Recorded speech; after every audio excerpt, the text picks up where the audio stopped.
ಇನ್ನು ರಿಕ್ಕಿರೆ ಸ್ನೇಹಿತ ಫರನ್ ಅಲಿಗೆ ಖಾಕಿ ಡ್ರಿಲ್ ನಡೆಸ್ತಾ ಇದೆ. ಬಿಡದಿ ಸ್ಟೇಷನ್ ಅಲ್ಲಿ ಇಟ್ಟುಕೊಂಡು SP ಶ್ರೀನಿವಾಸ್ ಗೌಡ ಅವರ ನೇತೃತ್ವದಲ್ಲಿ ವಿಚಾರಣೆ ನಡೀತಾ ಇದೆ.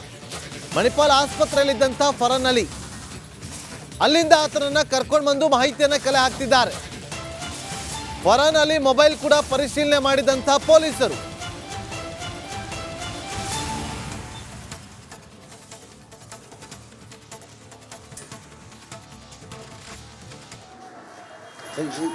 ಬರ್ರಪ್ಪ ಹಿಂದೆ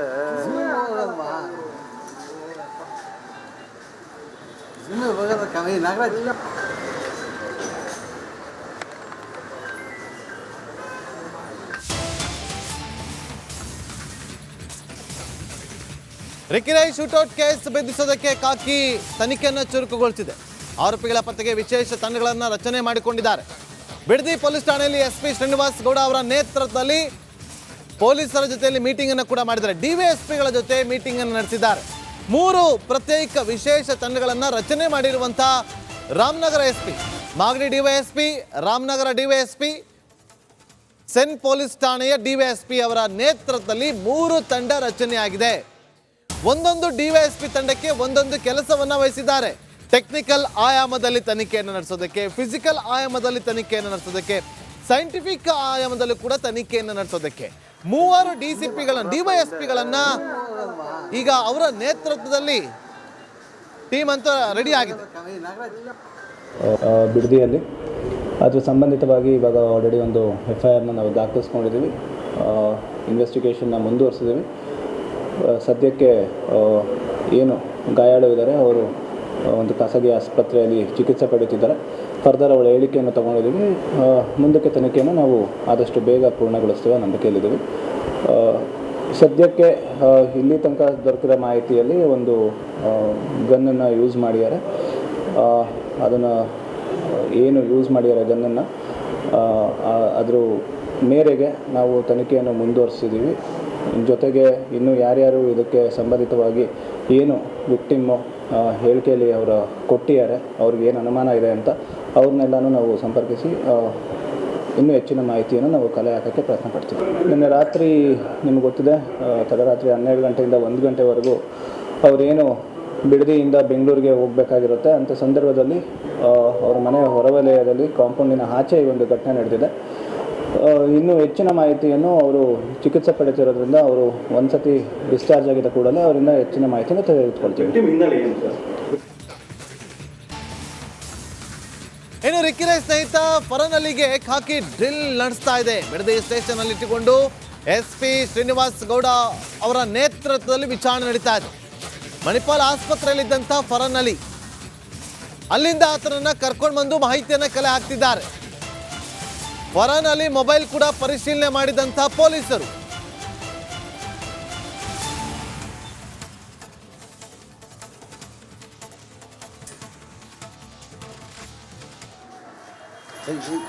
ಬರ್ರಪ್ಪ ಹಿಂದೆ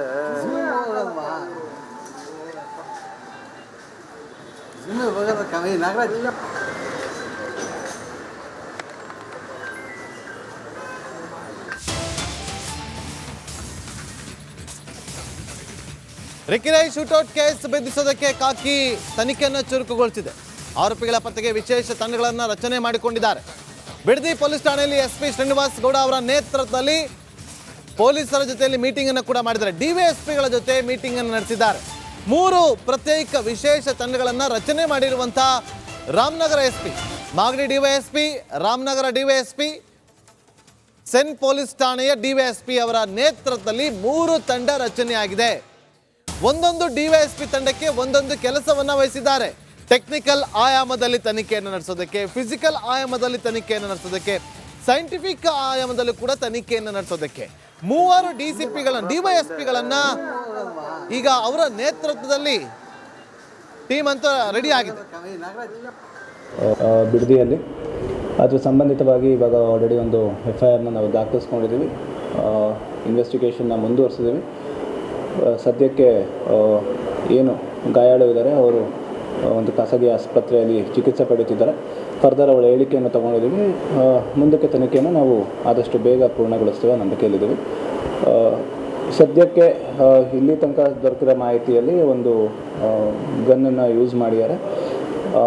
ಅದನ್ನು ಏನು ಯೂಸ್ ಮಾಡಿದ್ದಾರೆ ಗನ್ನನ್ನು ಅದ್ರ ಮೇರೆಗೆ ನಾವು ತನಿಖೆಯನ್ನು ಮುಂದುವರಿಸಿದ್ದೀವಿ. ಜೊತೆಗೆ ಇನ್ನೂ ಯಾರ್ಯಾರು ಇದಕ್ಕೆ ಸಂಬಂಧಿತವಾಗಿ ಏನು ವಿಕ್ಟಿಮ್ಮು ಹೇಳಿಕೆಯಲ್ಲಿ ಅವರು ಕೊಟ್ಟಿದ್ದಾರೆ, ಅವ್ರಿಗೆ ಏನು ಅನುಮಾನ ಇದೆ ಅಂತ ಅವ್ರನ್ನೆಲ್ಲನೂ ನಾವು ಸಂಪರ್ಕಿಸಿ ಇನ್ನೂ ಹೆಚ್ಚಿನ ಮಾಹಿತಿಯನ್ನು ನಾವು ಕಲೆ ಹಾಕೋಕ್ಕೆ ಪ್ರಯತ್ನ ಪಡ್ತೀವಿ. ನಿನ್ನೆ ರಾತ್ರಿ ನಿಮ್ಗೆ ಗೊತ್ತಿದೆ, ತಡರಾತ್ರಿ 12 ಗಂಟೆಯಿಂದ 1 ಗಂಟೆವರೆಗೂ ಅವರೇನು ಬಿಡದಿಯಿಂದ ಬೆಂಗಳೂರಿಗೆ ಹೋಗಬೇಕಾಗಿರುತ್ತೆ. ಅಂಥ ಸಂದರ್ಭದಲ್ಲಿ ಅವರ ಮನೆಯ ಹೊರವಲಯದಲ್ಲಿ ಕಾಂಪೌಂಡಿನ ಆಚೆ ಈ ಒಂದು ಘಟನೆ ನಡೆದಿದೆ.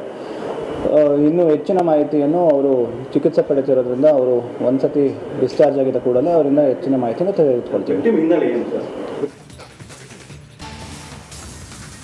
ಇನ್ನು ರಿಕ್ಕಿರೆ ಸ್ನೇಹಿತ ಫರನ್ ಅಲಿಗೆ ಖಾಕಿ ಡ್ರಿಲ್ ನಡೆಸ್ತಾ ಇದೆ. ಬಿಡದಿ ಸ್ಟೇಷನ್ ಅಲ್ಲಿ ಇಟ್ಟುಕೊಂಡು SP ಶ್ರೀನಿವಾಸ್ ಗೌಡ ಅವರ ನೇತೃತ್ವದಲ್ಲಿ ವಿಚಾರಣೆ ನಡೀತಾ ಇದೆ. ಮಣಿಪಾಲ್ ಆಸ್ಪತ್ರೆಯಲ್ಲಿದ್ದಂಥ ಫರನ್ ಅಲಿ ಅಲ್ಲಿಂದ ಆತನನ್ನ ಕರ್ಕೊಂಡು ಬಂದು ಮಾಹಿತಿಯನ್ನ ಕಲೆ ಹಾಕ್ತಿದ್ದಾರೆ. ಫರನ್ ಅಲಿ ಮೊಬೈಲ್ ಕೂಡ ಪರಿಶೀಲನೆ ಮಾಡಿದಂಥ ಪೊಲೀಸರು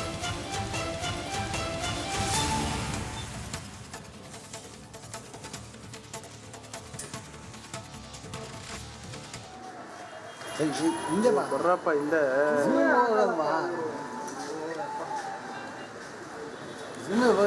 ನಾಗರಾಜ್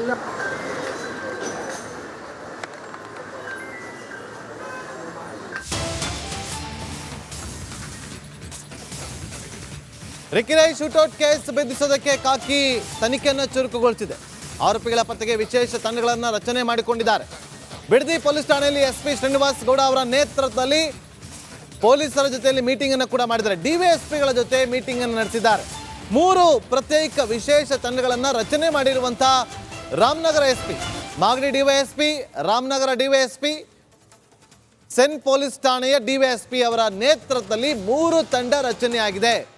ಒಂದೊಂದು DYSP ತಂಡಕ್ಕೆ ಒಂದೊಂದು ಕೆಲಸವನ್ನ ವಹಿಸಿದ್ದಾರೆ.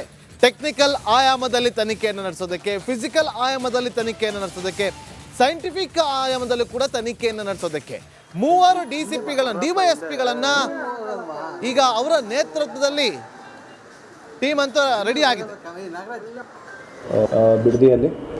ಅದ್ರ ಸಂಬಂಧಿತವಾಗಿ ಇವಾಗ ಆಲ್ರೆಡಿ ಒಂದು FIRನ ನಾವು ದಾಖಲಿಸ್ಕೊಂಡಿದ್ದೀವಿ. ಇನ್ವೆಸ್ಟಿಗೇಷನ್ನ ಮುಂದುವರಿಸಿದ್ದೀವಿ. ಸದ್ಯಕ್ಕೆ ಏನು ಗಾಯಾಳುವಿದ್ದಾರೆ ಅವರು ಒಂದು ಖಾಸಗಿ ಆಸ್ಪತ್ರೆಯಲ್ಲಿ ಚಿಕಿತ್ಸೆ ಪಡೆಯುತ್ತಿದ್ದಾರೆ. ಫರ್ದರ್ ಅವಳ ಹೇಳಿಕೆಯನ್ನು ತಗೊಂಡಿದ್ದೀವಿ. ಮುಂದಕ್ಕೆ ತನಿಖೆಯನ್ನು ನಾವು ಆದಷ್ಟು ಬೇಗ ಪೂರ್ಣಗೊಳಿಸ್ತೇವೆ ನಂಬಿಕೆಯಲ್ಲಿದ್ದೀವಿ. ಸದ್ಯಕ್ಕೆ ಇಲ್ಲಿ ತನಕ ದೊರಕಿರೋ ಮಾಹಿತಿಯಲ್ಲಿ ಒಂದು ಗನ್ನನ್ನು ಯೂಸ್ ಮಾಡಿದ್ದಾರೆ. ಅದನ್ನು ಏನು ಯೂಸ್ ಮಾಡಿದ್ದಾರೆ ಗನ್ನನ್ನು ಅದ್ರ ಮೇರೆಗೆ ನಾವು ತನಿಖೆಯನ್ನು ಮುಂದುವರಿಸಿದ್ದೀವಿ.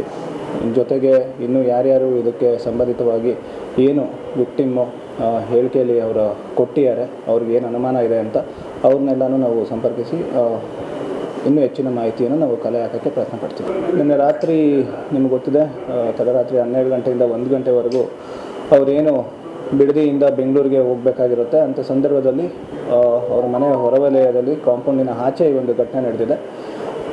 ಇನ್ನೂ ಹೆಚ್ಚಿನ ಮಾಹಿತಿಯನ್ನು ಅವರು ಚಿಕಿತ್ಸೆ ಪಡೆದಿರೋದ್ರಿಂದ ಅವರು ಒಂದು ಸತಿ ಡಿಸ್ಚಾರ್ಜ್ ಆಗಿದ್ದ ಕೂಡಲೇ ಅವರಿಂದ ಹೆಚ್ಚಿನ ಮಾಹಿತಿಯನ್ನು ತೆಗೆದುಕೊಳ್ತೀವಿ.